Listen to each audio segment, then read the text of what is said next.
In the modern climate of the video game industry, there's one question that I've never been able to answer for myself, and that question is, which is better, indie games or AAA games? No, I'm no expert in this conversation, but I do play my fair share of both AAA and indie titles. If you don't know the difference between the two, it basically just comes down to what kind of budget the games have. AAA games have huge budgets, a massive development team, and they usually sell a bajillion copies. An example of a AAA game would be God of War, The Legend of Zelda Tears of the Kingdom, Red Dead Redemption 2, the list goes on. Indie games, on the other hand, have a tighter budget and generally have a small development team of a few people, sometimes even a singular person. Examples of indie games include Terraria, Undertale, Shovel Knight, Stardew Valley, and more. Sometimes it's hard to tell whether or not a game should be considered AAA or indie, but those are rare circumstances. A lot of people will just say that both industries have their strengths and weaknesses and one is not better than the other, which might be true, but that's also no fun. So let's go over my opinions on this conversation. Just like the title suggests, this is just my perspective and you're welcome to share yours down below. Which games are generally better, indie games or AAA games? Let's get started.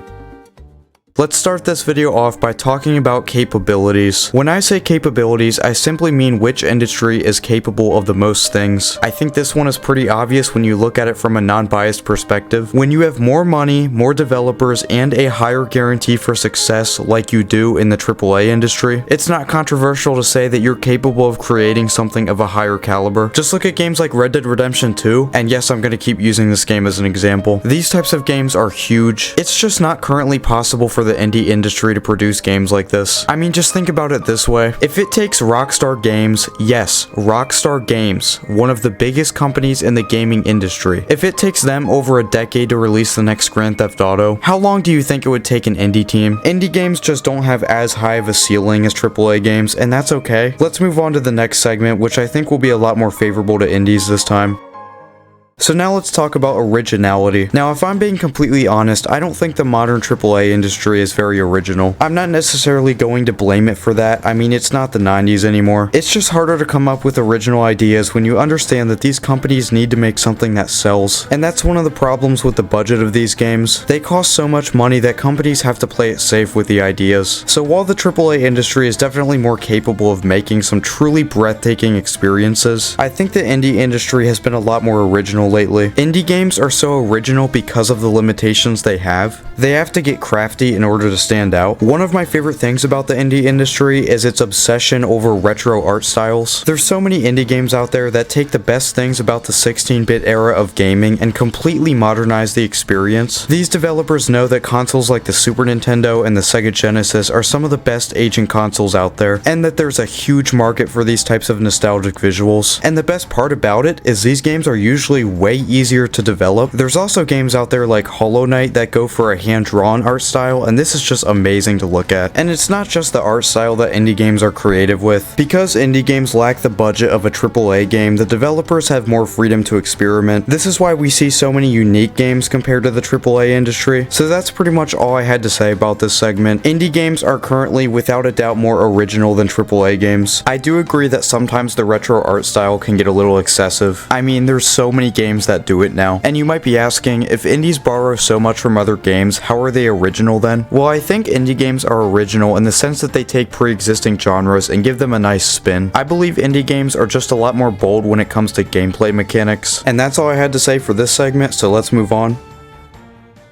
So now let's talk about retro gaming, game preservation, and overall just the history of video games. Both industries respect the history of video games, but they do it in different ways. The AAA industry gives us remakes, remasters, and re-releases of previous works of art from past generations of gaming. Some people don't like this because they think it proves they're running out of ideas, so the companies resort to crawling back to their older products. That might be the reason for the remakes, but the remakes themselves are incredibly important for the industry, as they help to not only modernize these masterpieces, but to preserve the games themselves. As for the indie industry, they respect history by borrowing from it to create something new, but also something that feels old. Games like Terraria have a distinct 16-bit art style, yet play like any other modern game. In fact, there's even games like Shovel Knight that go for an 8-bit NES style. The game pulls it off extremely well too. There's also Metroidvania games, which are not exclusive to the indie industry or anything, but the best Metroidvanias over the past half decade have been indie games. Metroidvanias are a specific subgenre of side-scrollers that originate from the Metroid franchise and the Castlevania franchise, two phenomenal side-scrolling franchises from the 80s and early 90s. Overall, I love what both industries have been doing when it comes to retro gaming, but despite that, AAA wins this category pretty easily, because without the AAA industry, those retro games that indies take so much inspiration from wouldn't exist. If franchises like Castlevania, Metroid, and even Mega Man never existed, say goodbye to your modern Metroidvanias. The indie industry is great at borrowing from some of the greatest classic games of all time, but that also makes them sort of dependent on them. Hell, if Earthbound didn't exist, where would Undertale be? I don't believe the AAA industry does a perfect job at preserving their games or anything. Sometimes remakes remove content from the originals, sometimes ports are overpriced, sometimes they're just soulless in comparison to the original. None of that changes the fact that when remakes are done right, they are so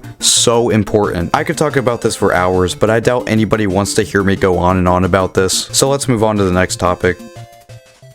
So now let's talk about something negative, the bad games. Which industry has more bad games? Let's get the elephant out of the room. The AAA industry has had some stinkers lately. Games like The Lord of the Rings, Gollum, Redfall, Forspoken, Battlefield 2042. These kinds of games are an embarrassment to the industry. There's also franchises like Call of Duty that just regurgitate the same 7 out of 10 multiplayer first-person shooter every year. And of course, there's the sports games that retail for $69.99 and then lose 95% of their value a year later. I also hope you forgive me for the lack of footage for any of the things I'm talking about right now. That's because I usually only have footage of games that I actually like. However, despite all that, I don't think the indie industry is off the hook either. The only reason we don't always hear about bad indie games is because they just don't get the kind of publicity that a bad AAA game gets. AAA games have massive hype prior to release, so when the game comes out and ends up being terrible, the game goes viral for all the wrong reasons. When a bad indie game releases, people stop playing it, people stop talking about it, it fades into obscurity, and we never hear about it again. There's also the fact that given what we know, bad AAA games just shouldn't be happening as much as they do. I understand making video games is very hard, but seriously, how do games like this get released? The problem is that when companies spend so much money on a game, they feel like they have to release it afterwards in order to at least break even if the product is terrible. When you're making an indie game, the costs are obviously a lot less. Overall, I definitely still say the AAA industry loses this comparison, but not by that much. Another thing about indie games is that their developers work closer with the actual game, thus there's often more passion in their work. For example, when Concerned Ape made Stardew Valley all on his own, he was able to do it because he truly loved what he was making. When looking at some of the top indie games from the previous decade, it's easy to see how much love the creators put into them. The AAA industry, however, can often feel dull and soulless in comparison, but that's all I had to say for this segment. Now let's move on to my final thoughts.